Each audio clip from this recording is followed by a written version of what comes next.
Welcome back to my channel, fellow gardeners. Here I am standing in my garden, but today what I thought was quite important that I'd like to share with you is all the mistakes I did with watering my plants.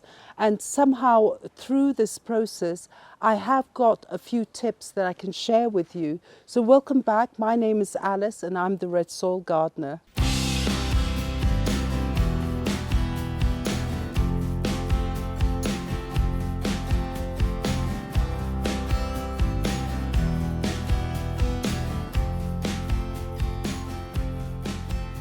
So fellow gardeners, now I lost a lot of plants due to overwater, underwater, and basically I think I've learned a few things that I suddenly did start correcting, and basically I want to give you those tips. Now one of the tips I'd like to give you, what I've learned, is basically try to water your plants early morning and in the evening when it's the coolest. Now the reason being is why early morning is in the morning when you do water your plants, what happens is sun is not really completely overhead, and so basically the soil doesn't evaporate, all that water doesn't evaporate. So what happens is the soil retains its moisture, so in the end your plant roots will actually benefit for it. So what happens is if you water your plants, let's say in the afternoon at 2 o'clock, or basically in Kenya 2 o'clock, or in the summer sort of when the heat is, when the sun is very strong, is what happens is that the sun actually heats up the soil and you get a lot of evaporation. So your plant will not benefit, the soil will not have time to absorb that moisture. If you water in the morning, your plant will receive that moisture, and as it gets warmer, basically all that water that has fallen on maybe on your leaves will have time to evaporate, which is a good sign because you don't get those pests like the mealy bug or the fungus that live on that moisture on the leaves. Now another tip that I actually thought I should share with you is basically whenever you do water, you have to target the soil. Because for a lot of us, and I know I do that, and I learnt the hard way, is basically I had my sprinkler, so all I did was move it around from area to area until I got to my area where I had my canna lilies, and I let the sprinkler rotate. Now what happened to my canna lilies, sadly, is I suddenly realized I had Canna Rust, which is the spores, it looks almost orange, and it had actually started to spread on my cannas. Now one of the reasons why you do get this Canna Rust is basically when you're watering your plants and the water remains on your leaves, is the humidity attracts the fungus, and you don't see it until it's too late because the fungus lives on the underside of the plant. So from that point, I always do, whenever I'm watering my plants, I aim for the soil. I put my hose directly on the soil and not on the leaves of my plants. When you do get into gardening, the two most important things that you have to remember is get a well-draining soil.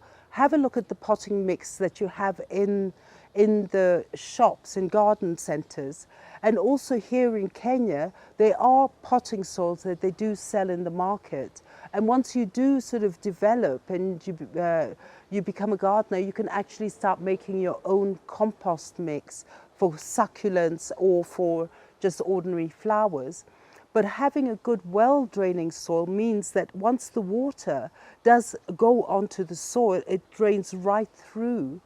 And once you do have drainage holes, and they have to be good drainage holes, because sometimes what I've noticed is when you do go to the roadside garden centres, is that when they do give you a clay pot, I find that the holes at the base are not big enough.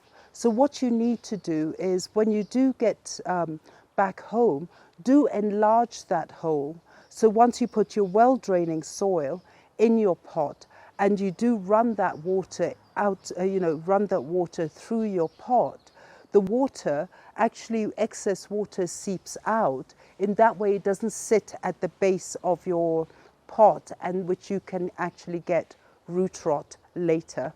Another point that I just feel is very important is being able to actually tell the moisture level in your pot indoor plants or even in your outdoor plants in pots is just do the simple finger test.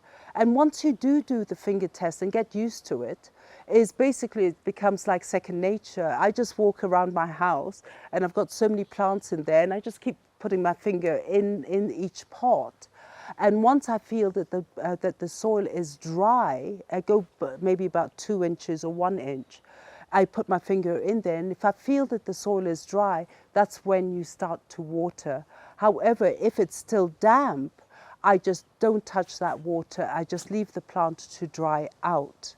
So do learn how to do your finger test, and I do it everywhere. I just poke my finger everywhere, but it's a good way of knowing that you don't want to get your plant oversaturated. And once you do get oversaturation of your soil, you will get root rot. So another way to save your plant. Another thing that I've learned is deep watering, and I think you've seen it in the recent episodes. Basically, once you do have your soil in your pot, what you do is give it a nice drench in the beginning and let the water drain out of those drainage holes, and then put it aside for 20 minutes and then bring it out again and then give it another drench. Now, the reason why I do this is one time I was trying to water my plant and I gave it one drench. But when I was doing the propagation and I put the plant in the soil, I noticed that the soil hadn't absorbed the moisture. So that's why I usually emphasize these days, give it the first drench and it'll go through. And then with the second drench, ensure that the soil does absorb that moisture, because that's what we're aiming for, moisture for the roots of those plants.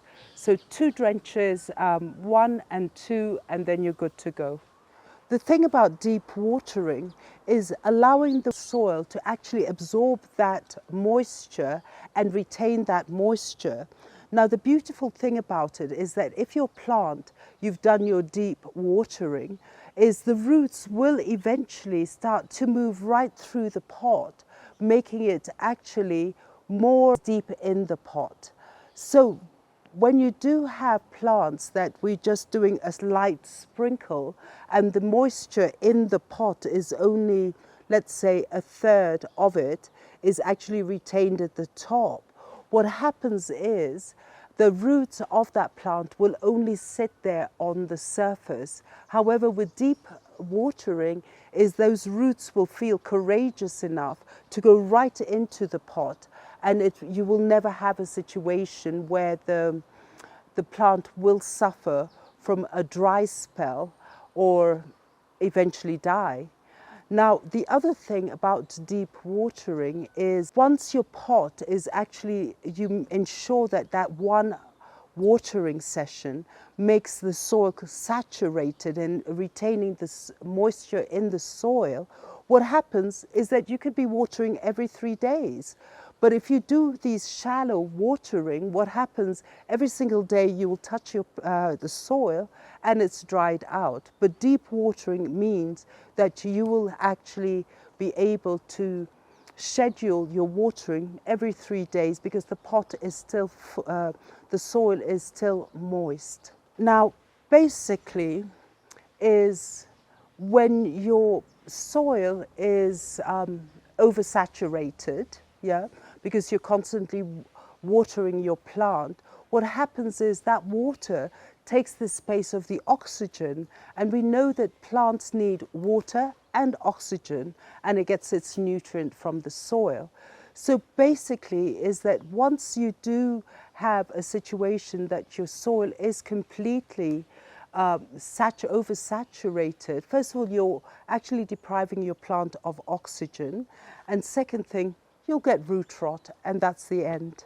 I think with watering, it's all about having to keep that moisture in the soil and not oversaturating the soil with water. In that way, your plants will be healthy, it'll get its oxygen, it'll get its water and live off its nutrients. Now, as I mentioned earlier, is that when you do deprive, when the soil does get oversaturated, you will get root rot. And we know with root rot, that's where we lose a lot of our plants. So one of the most important things I've learned is that once you do water your plant, is what you need to do is let it dry in between the watering.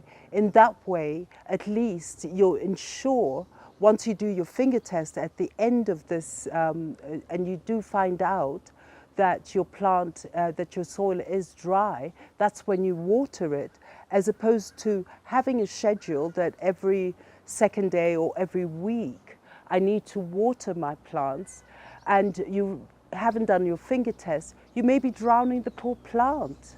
Also, the next thing is basically we have to understand that each plant has different water requirements. And what I've tried to do is, because I do group my flowers here, because I love my flowering garden, I just live with colors and it makes me really inspirational. But then what happens is sometimes I do throw a cacti in there, or I throw in a succulent, which has a very different rhythm of water requirement than most of these flowering plants. So when I did do my backyard garden, what I did is try to put my plants in groups, like all my succulents and my plants that drought-resistant plants are in one area. In another area, I have my tropical plants, which don't require that much water because they're all grouped together. But try to group your plants according to the water requirements. So as you're watering, you don't have to decide, oh, this one is a cacti, so I shouldn't put too much water there. It's less of a headache. So try to group your plants according to that particular requirement or what that group wants. Now, based on where you live, like us in Africa here, we have 2 rainy seasons, we have 2 hot seasons, and then in between, like when in the northern hemisphere you have your summer, this is our winter period. So as you see us wearing our sweatshirts and the temperature is about maybe 21, this is our cold season. But it does get quite cold at night. Sometimes the temperature can drop to about 7 or 4 degrees. Now, what happens is in Europe, you have your summer and you have your winter.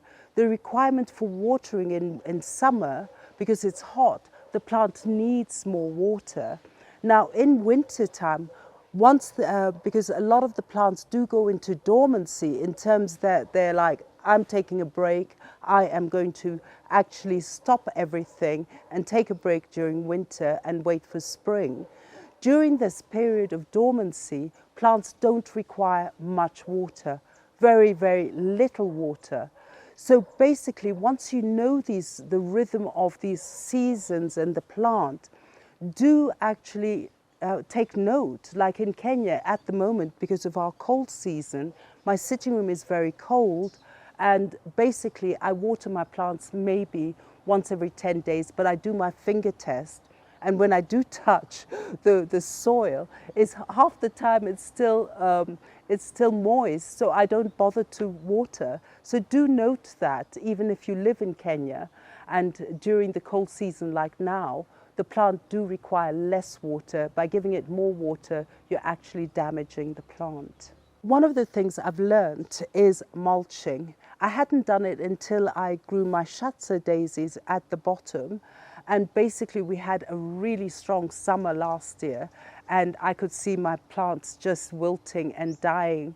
And so what I did is I actually decided to not dig up, add in more compost and soil onto my Shatsa's rhizomes, and then watered it, and then I mulched it.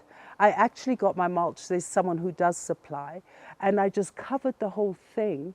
And what it happens is it retains the moisture in the soil. It doesn't make the soil evaporate, the water evaporate that fast. And suddenly my Schatze daisies were doing really well.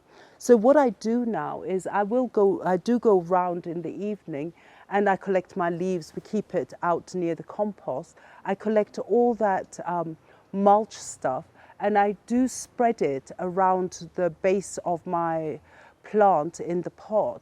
And I find that basically instead of watering every day, the soil is still damp. I just water maybe every 3 days.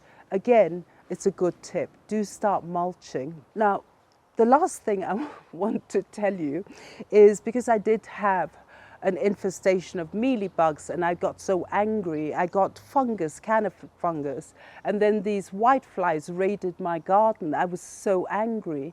But a lot of these pests are actually attracted to the moisture around the plant, whether it's droplets that are still on the plant, aphids take it and move with it to another plant, so you're spreading the aphids infestation, or you get like the fungus, which actually, and most of these pests do live in the underside, so you don't know about it. But all of them just love that humidity, because basically if you're not watering the soil, you're watering the leaves.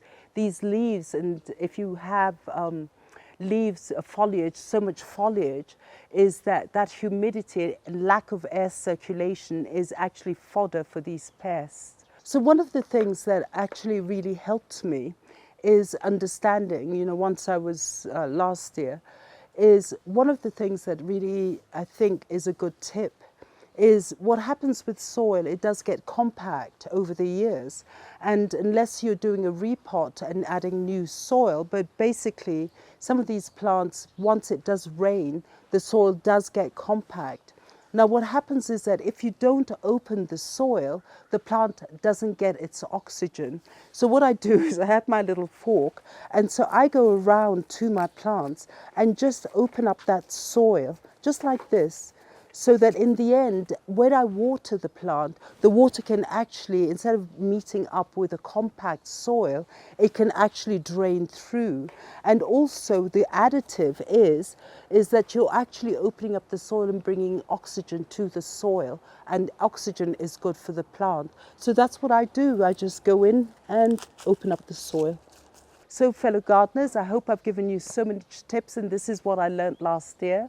I hope you do follow some of them, and if you do have extra tips, do send me a message and inform me so we can share this information all together. Don't forget to like, to share, and also press that notification button, and do subscribe. It means a lot to us.